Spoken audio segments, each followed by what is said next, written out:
Proclamação do Evangelho de Jesus Cristo, segundo Mateus. Glória a vós, Senhor.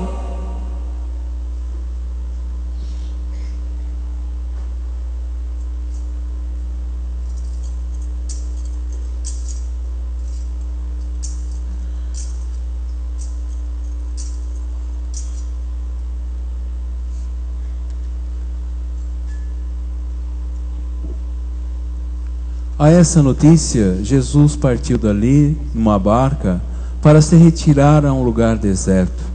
Mas o povo soube e a multidão das cidades o seguiu a pé. Quando desembarcou, vendo Jesus essa numerosa multidão, moveu-se de compaixão para com ela e curou os seus doentes. Caiu a tarde, agrupados em volta dele, os discípulos disseram-lhe: este lugar é deserto e a hora é avançada.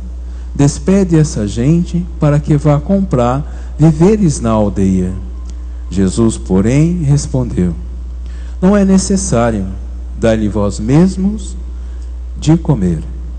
Mas disseram eles: nós não temos aqui mais que 5 pães e 2 peixes. Trazei-mos, disse-lhes ele. Mandou então a multidão assentar-se na relva, tomou os 5 pães e os 2 peixes, e levando os olhos ao céu, abençoou-os. Partindo em seguida os pães, deu aos seus discípulos, que os distribuíram ao povo. Todos comeram e ficaram fartos, e dos pedaços que sobraram, recolheram 12 cestos cheios. Ora, os convivas eram aproximadamente 5.000 homens, sem contar mulheres e crianças. Palavra da salvação. Glória a vós, Senhor. Que pelas palavras do Santo Evangelho sejam perdoados os nossos pecados. Amém. Amém. O ministério sabe aquela música antiga, Quem nos separará? Parará. Quem vai nos... Eu tô sem voz, já não canto. Sem voz vocês me põem nessa, aí fica ruim. Mas é essa mesmo. É essa mesmo, vai com fé. Puxa que eu vou ajudando. É que a gente tá sem a letra aqui, peraí. Vai sem letra mesmo, só no tom.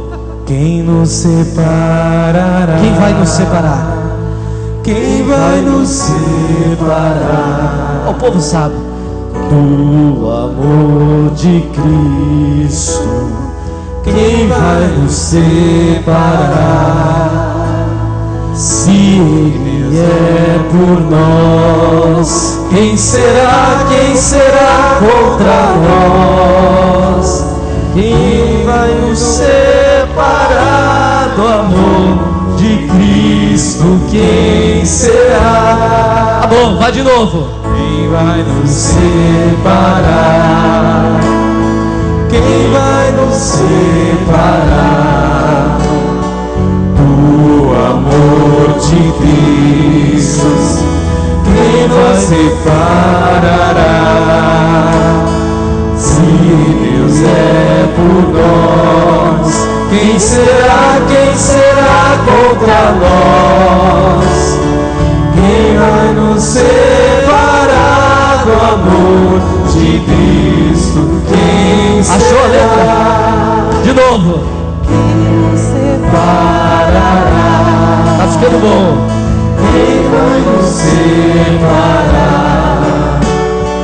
do amor de Cristo? Quem nos separará? Se Ele é por nós, quem será contra nós? Quem vai nos separar do amor de Cristo? Quem será? Uma salva de palmas ao ministério. Muito bem, e a vocês também.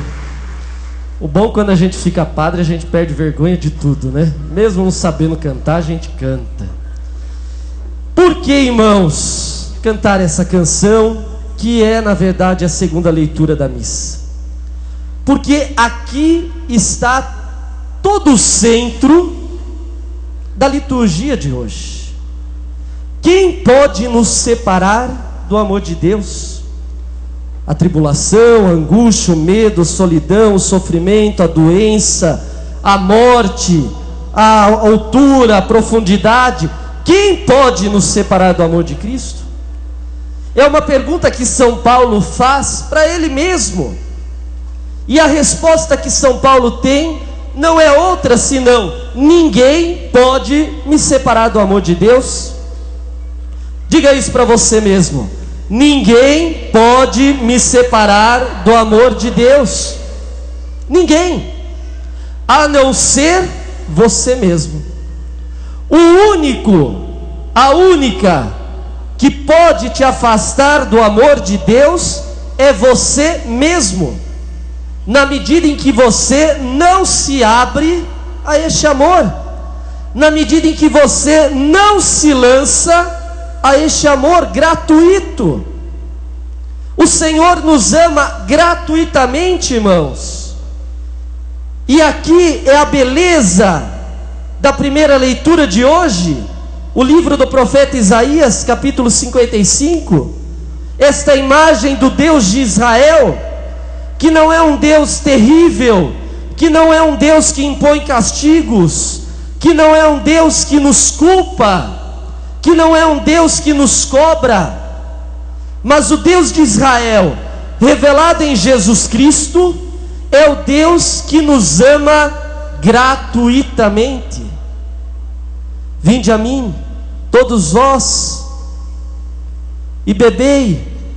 Vinde a mim, todos vós que estáis com fome, e comei.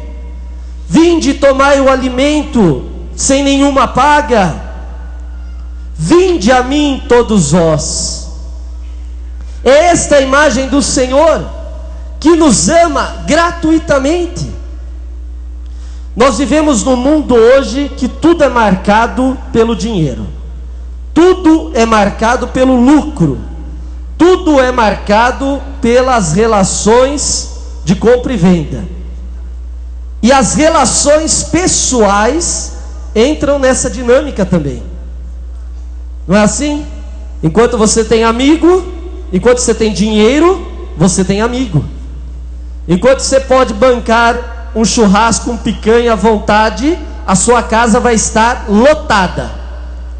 O dia que você oferecer colchão duro, vai estar os seus parentes e olha lá, a cunhada reclamando só, né? O dia que você nem tiver para o colchão duro, então você está sozinho. Porque nós somos marcados por estas relações, esperando sempre algo em troca. Convivemos com o outro, esperando aquilo que o outro pode me oferecer. Se nós temos esta imagem de Deus, nós caímos num erro tremendo, porque Deus não nos cobra absolutamente nada. A relação com Deus não é uma relação de troca.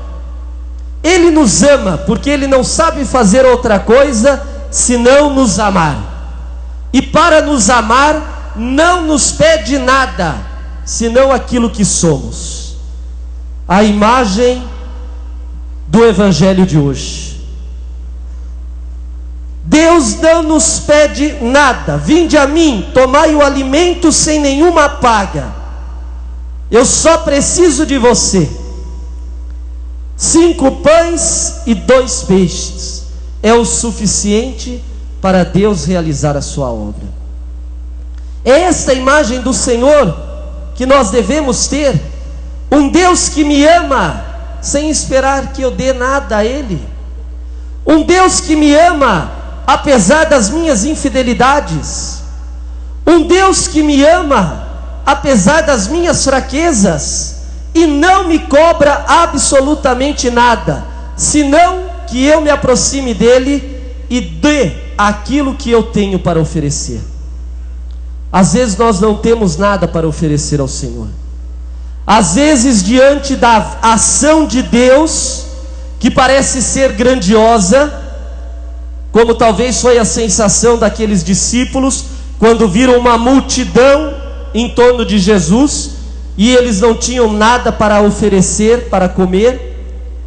Às vezes nós olhamos a imensidão de Deus e temos a sensação que não somos nada, mas nós somos pelo menos 5 pães e 2 peixes, e isto é suficiente para o Senhor realizar uma obra. Mas veja, irmãos, um detalhe curioso, que nem sempre nós percebemos quando nós lemos o Evangelho de Mateus de hoje. Quando nós lemos este Evangelho, nós temos a tentação de focar o nosso olhar no milagre. De 5 pães e 2 peixes, Jesus multiplicou os pães, deu de comer aquela multidão, 5.000 homens, sem contar mulheres e crianças, e ainda sobraram 12 cestos, cheios de pães. A nossa tentação é olhar o milagre, o que Jesus faz. Agora, isto não é problema. Multiplicar os pães é fichinha para Deus. Realizar milagres é fichinha para Deus. Curar os enfermos é fichinha para Deus. Fazer o mudo falar, o surdo ouvir, o cego enxergar, o coxo andar é fichinha para Deus. Deus é Deus e pode fazer tudo isso tranquilamente. Quando nós ficamos presos somente no milagre, no ato em si, nós não percebemos a essência de Deus que está por detrás. O versículo 14 do Evangelho de Mateus, Mateus 14:14, diz que Jesus viu aquela multidão e sentiu compaixão. 2 atitudes essenciais de Jesus e chave de leitura para todo o Evangelho de hoje. Jesus viu a multidão. O Senhor nos vê. Você não passa despercebido aos olhos de Deus. Você não é mais um no meio da multidão. O Senhor te vê, o Senhor te conhece, o Senhor sabe da sua história, o Senhor sabe dos seus planos, dos teus projetos. O Senhor conhece a tua vida como ninguém. O Senhor te vê não para te punir, mas o Senhor te vê para te amar. Ele viu e sentiu compaixão, porque eram como ovelhas sem pastor. Ele se faz o pastor, Ele mesmo se apresenta para dar colo, para dar carinho, para dar atenção. Que atitude bonita de Jesus! Ele viu aquela multidão que rodeava o mar da Galileia.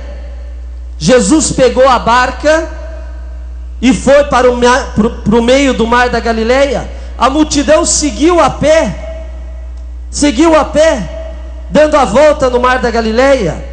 Quem já foi na Terra Santa sabe que o mar da Galileia não é tão grande e que de uma ponta a outra consegue enxergar do outro lado.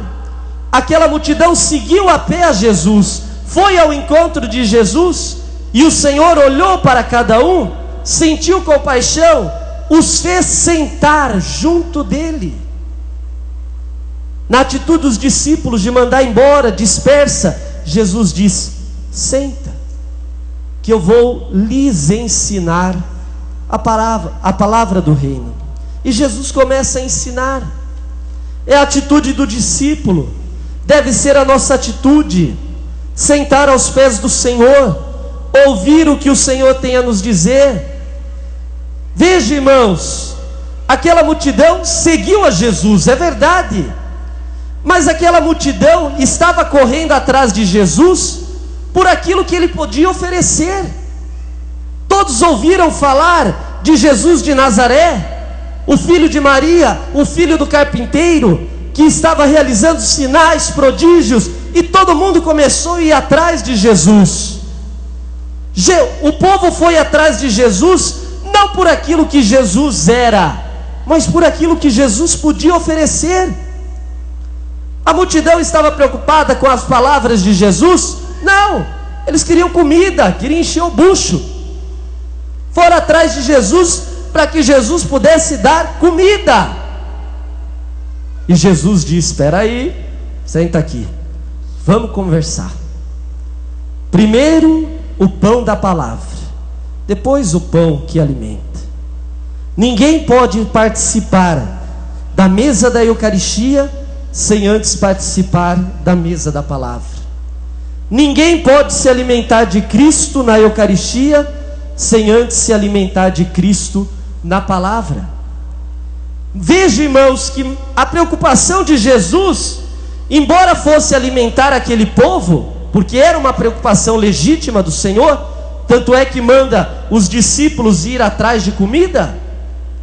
A preocupação de Jesus, antes de mais nada, era com que aquele povo pudesse experimentar o seu amor, a sua compaixão.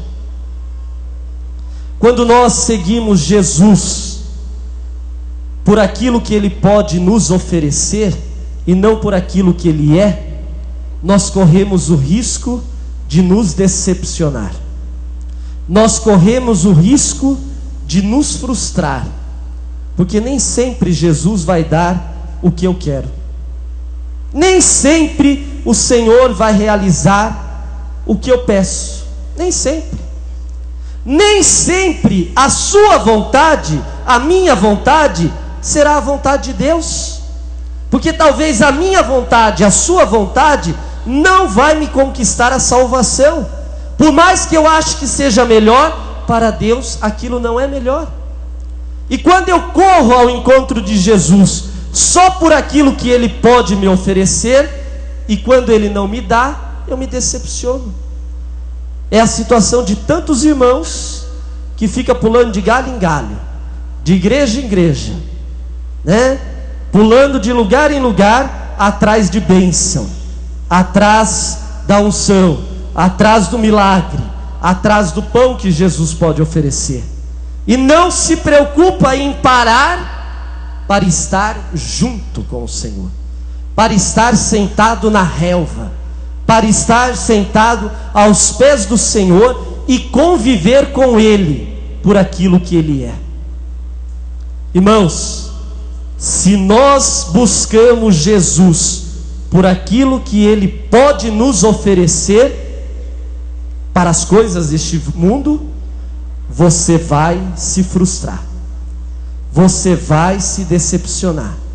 Em algum momento a sua fé vai vacilar, em algum momento você vai desanimar, em algum momento você vai deixar de ir à igreja, em algum momento você vai deixar de rezar.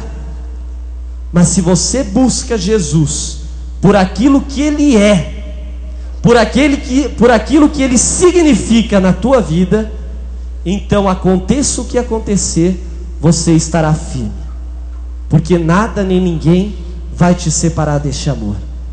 Você buscou a Cristo e não as consequências da obra de Cristo.